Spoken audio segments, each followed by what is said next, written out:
My project on this is really to explore some AI tools that students can use for learning biochemistry. The motivation behind it is I'm teaching BCH 451, which is majors biochemistry course, and it is really intense and very heavily loaded with content.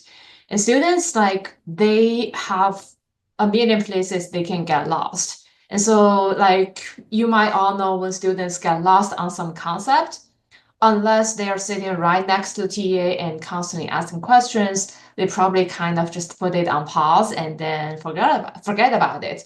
So with all these AI tools popping out, I was hoping that I can use some of them as making this interactive tutor that can answer their question 24/7, and B is like some tools for help them review the material to help them learn biochemistry a little bit better or easier. So the tools like I'm exploring for this express grant is the Notebook LM. And so what is this Notebook LM? If you are not as familiar, it's not as famous as ChatGPT, I think. But then it's made by Google. And then the benefit of this is the plus version is actually free for us. So student can get access to all the features that's needed. And then it's also a place like we actually, or students can upload the resources themselves, like lecture notes, slides, pretty much everything. Or if they right now, there are different online textbooks. And so they can also just download and upload on there as their source. And then the AI will answer questions and also generate the review contents only based on the uploads. So I'm also a huge fan of ChatGPT and huge advocate. I built some of the custom GPTs as well. One is for the organic chemistry review, and then it took me a long while to build those, but then to practice for the biochemistry exams. And then with the help of my DELTA grant, we also built a content learning assistant, which is close to my idea of having an AI tutor. But the problem with ChatGPT is all that pay issue. Most students don't have a paid account, and then they can easily run into the limit. So depending on how busy is ChatGPT, in some days, especially during the final exam period, it can very easily hit the limit with just 5 prompts. And then they have to wait however many hours before the students can try it again. So that motivate me to try this Notebook LM, which don't have this issue, just because I mean it's free and all students can have the same access. And so how it look like, it will have the sources part that we can actually directly add the source, like PDF, text, or even some audio, YouTube videos, it can all be just a dump in here. This Discover does allow it to search for some similar sources as well, just search online. It does not support Google Colab. It does not support some of the other protein structure documents, some of the more fancy biochemistry documents or the AI documents here. And then in the middle is a chat part. So after uploading the sources, students can just directly chat with the notebook and then ask questions. And so I will show you a little bit the feature that I like about the chat. So it will give the citation and the location. It also allows us to actually do this audio overview. So this is probably the most standout feature that I didn't see in any other AI tools. This will generate a podcast style review. So it's about 15, 30 minutes. We can customize which resources that they cover. So if I only wanted to cover chapter 1 and 2, it will do that for me. It can customize how long it needs to be chemistry. And it's not really just like one person reading and explaining the material. It's actually generated in a way like two people discussing and asking questions. So a lot of my students commute, and then like some of them say if there's a podcast thing on biochemistry, they can just listen to it while driving.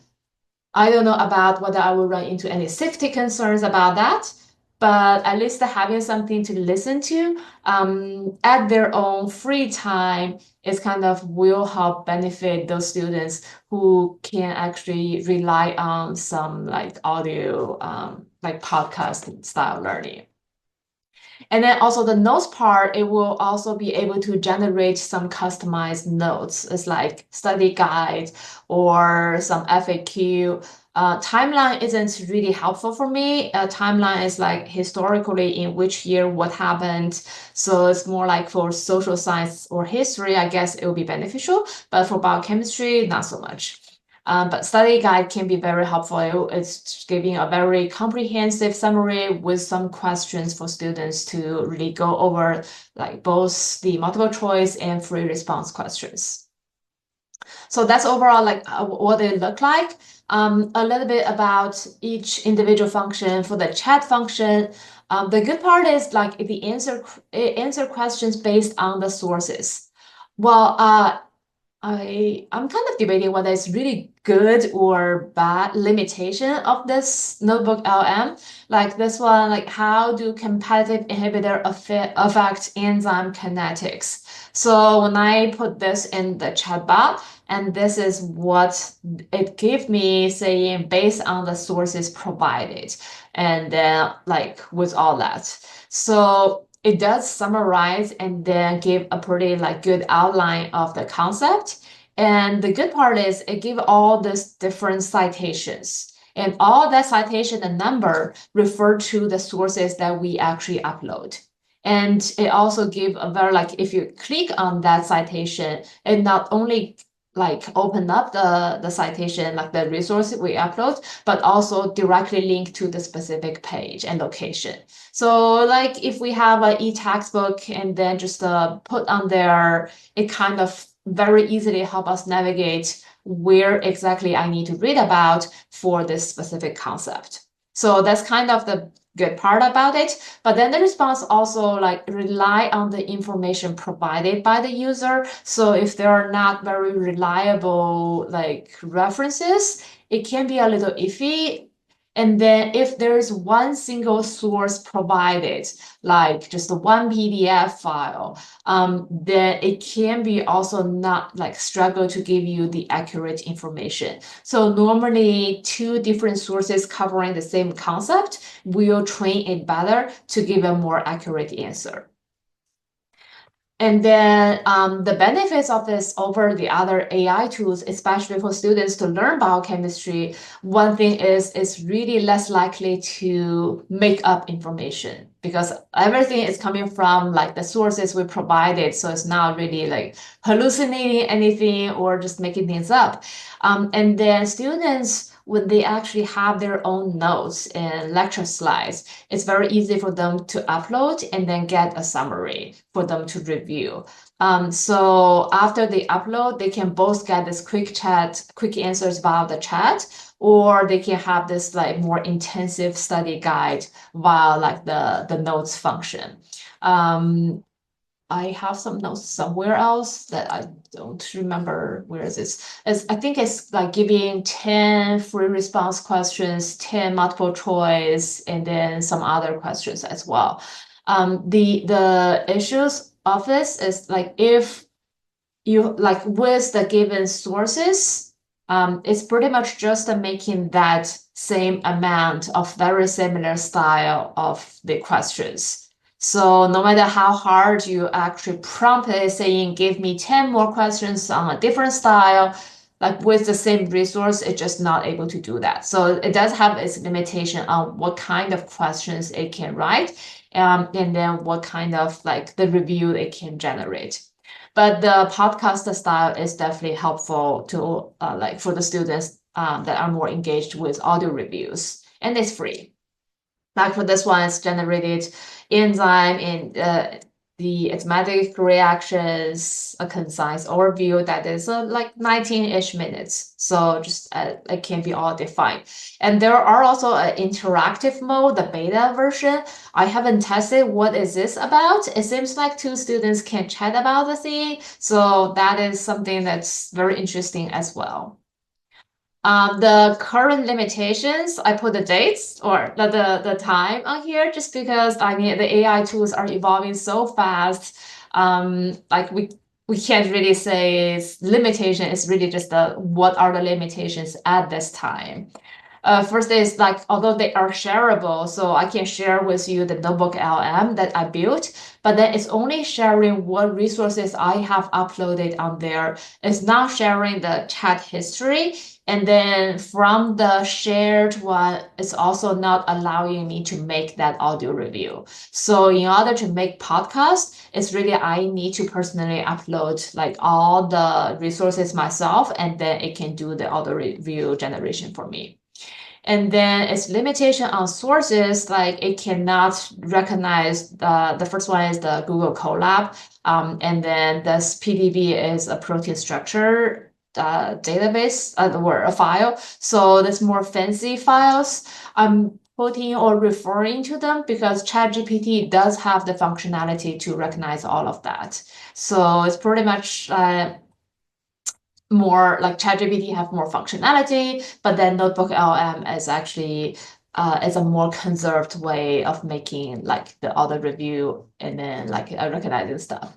Also, it struggled to recognize written notes and figures. Some of the figures in the lecture slides, biochemistry can be relying very heavily on figures, but then it's not doing a impressive job on recognizing what are the concepts that are like are highlighted in the figures, and also students when they actually type their notes, this notebook LM has no issue recognizing it.